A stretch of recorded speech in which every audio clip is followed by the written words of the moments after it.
up, everybody? Happy May the 4th to any of you Star Wars fans out there rocking my Star Wars shirt. Today is Star Wars Day, so I hope everybody is binge watching those Star Wars movies, cartoons, Mandalorian, comics, or just building some lovely Legos.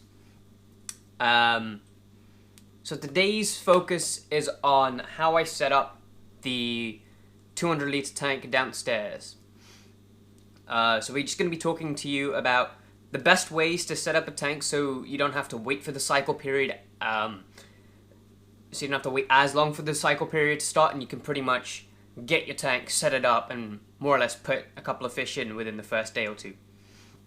So the first thing to do is take some media from an existing tank. So this is my 120.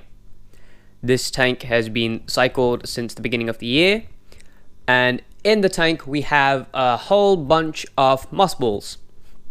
If you remember, I bought 6 new mothballs. This was in anticipation of getting the new tank because my plan is to take the existing 3, the larger 3, that's definitely the larger one, take them and put them into the existing tank. This is pretty much just another surface area for bacteria to grow on and to help denitrify the bacteria, the ammonia. It's also great because it helps with algae control, and it also just helps to provide a cleaner quality of water. Another thing I did is I got another one of these. This is the newer sponge filter that I already put in. The old sponge filter has been moved downstairs. Again, it's a brilliant home for bacteria, and so by putting it in an existing tank, having it cycle, and then moving it to the new tank, you've pretty much got an already established media source. So what I'm going to do is I'm going to take these 3 and take them to the tank downstairs just to add that extra bit of filtration. Alright, so we're now downstairs. I got my little mothballs down there.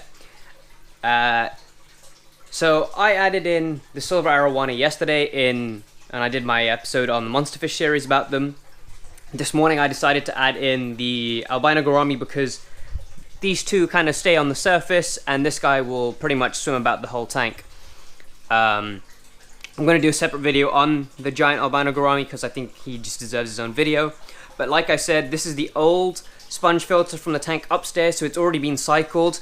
And now we're just going to add in the the mothballs. So the great thing about these is that they don't actually have to be planted. You can more or less take them and drop them in the tank. And they will pretty much just roll around the bottom until they find a place that they want to stay.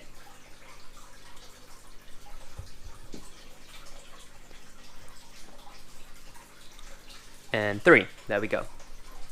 Okay, so that's just one of the ways that you can set up or at least help to jumpstart a tank.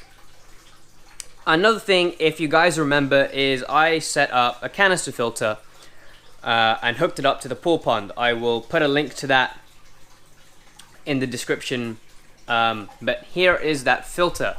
This filter has been cycling in an already established tank for 2 weeks. The benefit is that you're maximizing the amount of bioload that this tank will have to filter because it's already in a cycled tank, so there's no risk of an ammonia spike, high nitrites or nitrates as long as you're doing your water changes. So the bacteria in here is getting the full course of ammonia, nitrite, and nitrate that it needs to work and break down. So that is one way to quickly expedite the whole cycling process by already having an established tank. But as you can tell, this is a 4-foot long aquarium, so it's not a small aquarium by any means. It's a pretty big aquarium, quote unquote. But you can only see 3 fish in here. The reason for having a few fish in a new aquarium is I don't really have to worry about this as much because my filter is cycled, and I'm using pre-cycled materials that have already been in other tanks that are established. But if you have a new tank, it's alright to go ahead and add one fish. Maybe the smallest arowana would be the best thing to add to a tank size like this if you probably had that filter sitting cycling for a few days to a week. Even with your bacteria starter bottles and whatnot, this just helps to avoid a spike because it doesn't put a unnecessarily high amount of waste into the water that the bacteria aren't able to actually break down. But yeah, that's one of the reasons why I've only added these 3 fish in. I did want to keep it to only the arowanas, but I just thought that the space was a bit empty, and so I did decide to add in the gourami. In terms of setting up the tank in other senses, there's not really much else you need to worry about. For this tank, I'll probably do a water change today, a small water change, probably 20%, just to keep fresh water in there, just in case something might have happened. You never know what could happen from the tank. I don't even know if 100% how filtered this canister filter is. It might not be 100% fully cycled. I mean, I'm assuming it would be. It's been in there for over 2 weeks. This has definitely been cycled through. These have been cycled through. But just in case, it's always good to do those additional water changes on the first few days, just to make sure that there is no issues with water quality.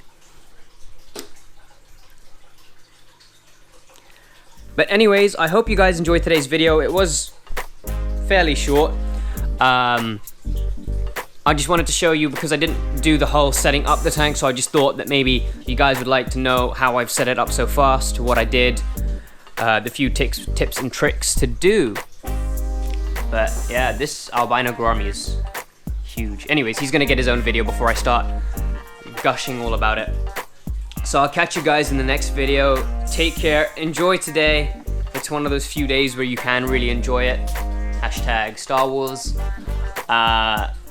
And as always, keep safe. Take care, guys.